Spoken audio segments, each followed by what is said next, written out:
Hello friend, welcome back to another video. मैं हूं रमेश कुमार और आपका बहुत बहुत स्वागत हमारे इस यूट्यूब चैनल टेक्निकल पॉडी में। तो आज हम बात करने वाले हैं, हमारे बहुत सारे ऐसे व्यूअर्स हैं, उनके कमेंट्स आते हैं कि 60 डेज़ की ARP में भी जब हम टिकट बुक करने जाते हैं 60 दिन पहले भी, तो टिकटें काफ़ी कम दिखाई देती है और जब विंडो खुलती है 60 डेज़ पहले भी रिजर्वेशन के लिए, तो बहुत जल्दी टिकटें सोल्ड आउट हो जाती है दोस्तों। तो मैं आपको बता दूं, कुछ ऐसे व्यूअर्स ऐसे भी हैं, उनका कहना है कि रेलवे क्या करती है, विंडो खोलने से पहले 60 डेज़ से पहले टिकटों को दलाल को भेज देती है। यानी कि मैं आपको सारे के सारे जो भी रहस्य है, सारे रहस्यों से मैं पर्दा उठाऊंगा और आपको मैं क्लियरली बताने वाला हूं कि टिकटें कहां चली जाती है और आपको इतनी सीट्स जो है इतनी कम क्यों दिखाई देती है। तो चलिए दोस्तों, वीडियो को शुरू करते हैं। सबसे पहली बात मैं आपको बता दूं दोस्तों, आपको पता ही होगा सबसे बड़ी प्रॉब्लम क्या होती है कि किसी भी ट्रेन में जितनी सीट्स होती हैं उससे ज़्यादा सीट्स की डिमांड होती है। यानी कि पैसेंजर बहुत सारे हैं और ट्रेनों में सीट्स कम है, जिस वजह से क्या होता है, विदिन 1 मिनट और 2 मिनट आपको वेटिंग टिकट देखने को मिल जाती है 60 डेज़ की ARP में भी दोस्तों।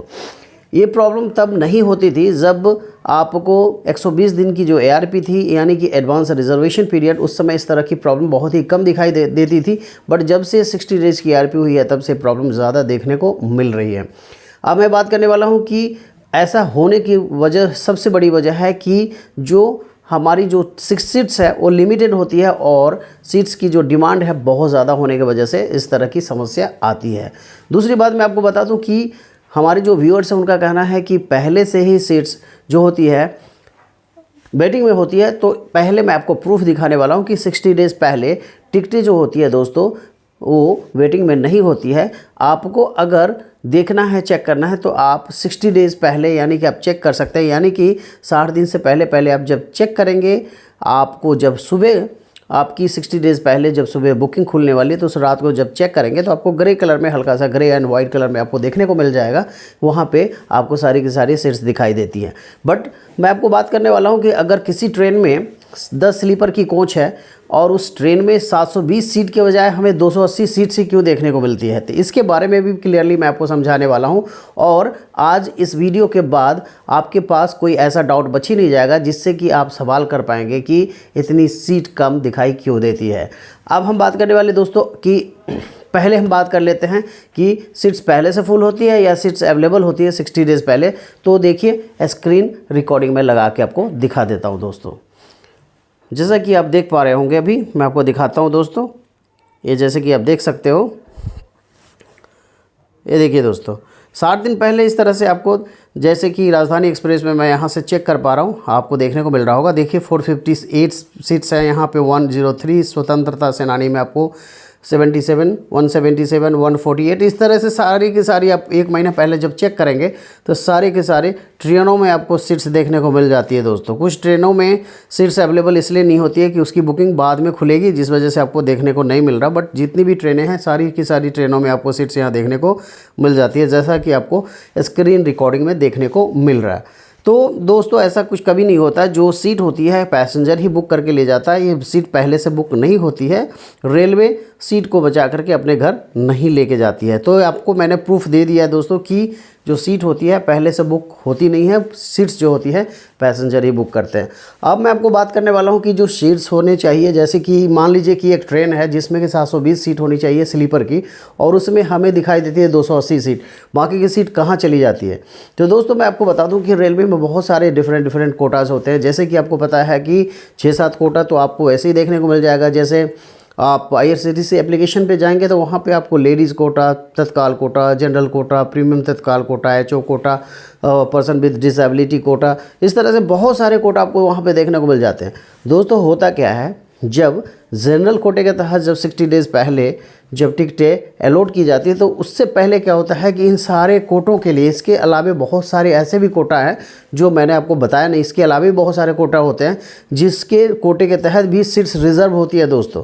तो मैं आपको बता दूं कि इन कोटों के लिए सबसे पहले सीट्स रिज़र्व कर दी जाती है और उसके बाद जनरल कोटे के लिए सीट्स को ओपन की जाती है, जिसे हम 60 डेज़ पहले यानी कि हम बुक कर पाते हैं दोस्तों। और कुछ उसमें ऐसे भी है जैसे कि प्रीमियम तत्काल और तत्काल टिकट, जिसे हम यानी कि जर्नी के 1 दिन पहले यानी कि हम बुक कर पाते हैं। तो चलिए मैं आपको दिखाता हूँ यहाँ पे कि पहले हम कोटा आपको दिखा दे रहे हैं कि कौन कौन से कोटा आपको देखने को मिल जाता है रेगुलरली। तो ये आपको देखने को मिल रहा होगा, जैसे कि स्क्रीन पे मैं आपको दिखा दूँ दोस्तों।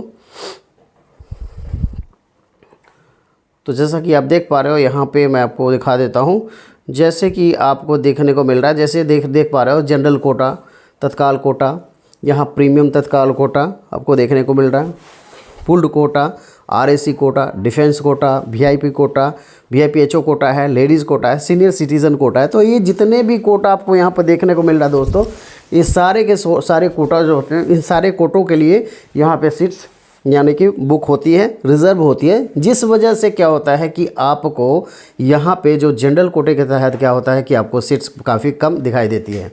तो चलिए अब मैं आपको दिखाने वाला हूँ कि किस कोटे के लिए कितनी सीट्स रिज़र्व होती है और किस वजह से हमें 720 सीट्स वाली ट्रेन में सिर्फ 280 सीट्स ही हमें 60 डेज़ पहले देखने को मिलती है दोस्तों। अब सबसे बड़ी बात मैं दोस्तों आपको बता दूं कि आप जब एक दिन पहले टिकट बुक करने जाते हैं वहाँ भी टिकट मिल जाती है आपको लेडीज़ कोटे में जाते हैं वहाँ भी टिकट मिल जाती है, सीनियर सिटीज़न में भी मिल जाती है, एचओ कोटा में मिल जाती है। तो आखिर ये सीट्स आती कहाँ से हैं और जो एक्चुअल सीट दिखनी चाहिए आपको 60 डेज़ पहले, वहाँ पे एक्चुअल सीट नहीं दिख करके सारी सीट्स गायब हो कहाँ जाती है। तो ये मैं आपको बताने वाला हूँ कि जैसा कि आपको स्क्रीन पे मैं आपको दिखा रहा हूँ।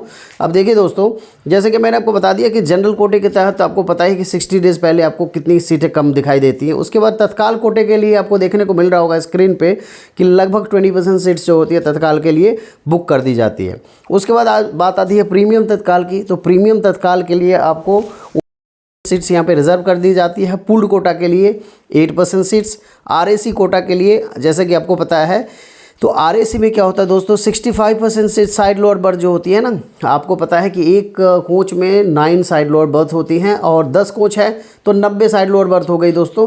तो 90 साइड लोअर बर्थ का 65% सीट जो होती है क्या होता है कि किसके लिए, यानी कि आरएसी कोटा के लिए जो लोग जिनको रिजर्वेशन अगेंस्ट कैंसिलेशन प्रोवाइड की जाती है उनके लिए 65% सीट्स यानी कि अलॉट कर दी जाती है, रिज़र्व कर दी जाती है। और बाकी का जो सीट है 35% के करीब करीब वो उन लोगों को दे दिया जाता है जिन्हें चॉइस रखते हैं कि हमें एक साइड लोअर बर्थ बुक करनी है, वो अपने ऑप्शन में ऐसा ऑप्शन सेलेक्ट करते हैं। अब हम बात करते हैं defence quota.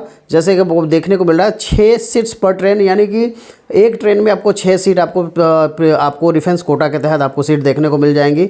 VIP HO Kota में एक ट्रेन में 30 से 40 सीट वीआईपी एचओ कोटा के लिए होती है। उसके बाद लेडीज़ कोटा के लिए 2 सीट पर कोच, यानी कि अगर 10 कोच है एक ट्रेन में तो लगभग आपको 20 सीट यहाँ आपको रिजर्व हो जाती है दोस्तों। और senior citizen lower berth quota में आपको 6 से 7 सीट आपको देखने को मिल जाती है। तो दोस्तों ये सारी की सारी सीट्स जो होती है आपको मैं बता दूं 60 डेज़ पहले इन कोटों के लिए अलॉट की जाती है, फिर जनरल कोटों के लिए ओपन कर दी जाती है दोस्तों। तो इसके बाद मैं आपको बता दूं कि दोस्तों होता क्या है कि ये सारे कोटे में होने की वजह से आपको सीट्स काफ़ी कम दिखाई देती है और उसके बाद सीट्स की डिमांड ज़्यादा होने की वजह से क्या होता है कि सीट्स बहुत ही जल्दी फुल हो जाता है दोस्तों। तो ये सीट्स कहीं और नहीं जाती है, रेलवे कहीं और बेच नहीं देती है दोस्तों। ये सीट्स हमारे लिए ही, हमारे जो डिफरेंट कोटाज होते हैं इनके लिए ही रिज़र्व करके रखी जाती है ताकि हम इसका फ़ायदा उठा सकें। अब हम बात करने वाले अब किस तरह से आप कंफर्म टिकट को बुक कर पाएंगे 60 डेज़ एआरपी के में भी दोस्तों कुछ नहीं करना, आपको महीने काउंट नहीं करने हैं, दिन के हिसाब से 60 डेज़ पहले आपको पता होना चाहिए कि 60 दिन पहले किस ट्रेन में अवेलेबल हो गई है सीट। उसे आप रात को ही चेक कर लेंगे और उसके बाद आप जैसे कि 8 बजे से पहले लॉगिन हो जाएंगे और उसके बाद जनरल कोटे के तहत आप अपनी टिकट को आराम से आप बुक कर सकते हैं। उसमें जब बुकिंग के समय करते समय दोस्तों करना क्या है, आपको सिंपली वहाँ चेक कर लेना है। वहाँ पे आपको एक ऑप्शन देखने को मिलेगा कि आप टिकट जो बुक करते हैं तो उसमें एक ऑप्शन टिक ऑप्शन लगाना है कि आप सीट जो बुक करेंगे सिर्फ कंफर्म सीट बुक करेंगे। इसमें क्या होगा दोस्तों, होता क्या है बफरिंग होते होते जो सीट्स जो होती है वेटिंग में चली जाती है और उसके बाद जब हमारी सीट कंफर्म होती है, पैसे जब डिडक्ट होते हैं तो हमें पता चलता है कि हमारी जो सीट्स है क्या होता है वेटिंग में चली गई है, सबसे पहली बात। और दूसरी बात दोस्तों, अगर आप स्टार्टिंग पॉइंट से एंडिंग पॉइंट तक अगर आप टिकट ले रहे हैं 5, 10, 20, 25 या 50, 60 दिन पहले भी अगर आपको वेटिंग GNWL अगर मिल जाती है तो इसमें कोई प्रॉब्लम नहीं है। ये टिकट जो है आसानी से क्लियर हो जाती है, इसमें किसी तरह की कोई प्रॉब्लम नहीं होती है। जैसे कि मान लीजिए दिल्ली से मुझे मुजफ्फरपुर के लिए जाना है और वहाँ के लिए मुझे अगर 60 दिन पहले भी 50 वेटिंग GNWL 50 अगर मिल जाती है तो ये आपकी आसानी से क्लियर हो जाती है, इसी में कोई डाउट नहीं है दोस्तों। क्योंकि 60 दिन पहले बहुत सारे ऐसे कैंसलेशंस होते हैं, उसके बाद बहुत चार्ट प्रिपरेशन के समय भी क्या होता है, कुछ सीटें जब बच जाती है तो आपको क्या होता है कि जो GNWL होती है उसको सबसे पहले प्रायोरिटी दी जाती है, जिसके तहत आपकी सीट जो है कंफर्म कर दिया जाता है। तो दोस्तों जब आप टिकट करते हैं तो कोशिश करें आप उसमें कि passenger master passenger list ready करके रखें, पहले आप उसमें लॉगिन हो जाएं। होने के बाद जो है आप सारी इन्फॉर्मेशन पहले से फीड करके रखें, और पेमेंट क्या करें आप, पेमेंट या तो वॉलेट से कर ले या फिर UPI से कर ले। इससे क्या होगा, थोड़ा सा फास्ट आपको आपकी जो टिकट है फास्ट होगी, और थोड़ी सी टाइपिंग आपको फास्ट कर लेनी है, जिससे क्या होगा कि आपको कंफर्म सीट्स मिलने के 99% चांसेस हो जाते हैं दोस्तों। तो दोस्तों मैंने क्लियरली आपको समझा दिया कि सीट्स कहाँ जाती है। रेलवे पहले से सीट्स को किसी और को नहीं बेचती है, और ये जो आप लोगों के जो सवाल है इसके ऊपर मैंने जो वीडियो बनाई है, तो आई होप कि आपका जो डाउट है बिल्कुल क्लियर हो गया होगा। तो दोस्तों कैसी लगी वीडियो कमेंट बॉक्स में ज़रूर बताएं। मिलते हैं एक और इन्फॉर्मेटिव और नॉलेजेबल वीडियो के साथ, तब तक के लिए bye bye, thank you, thanks for watching.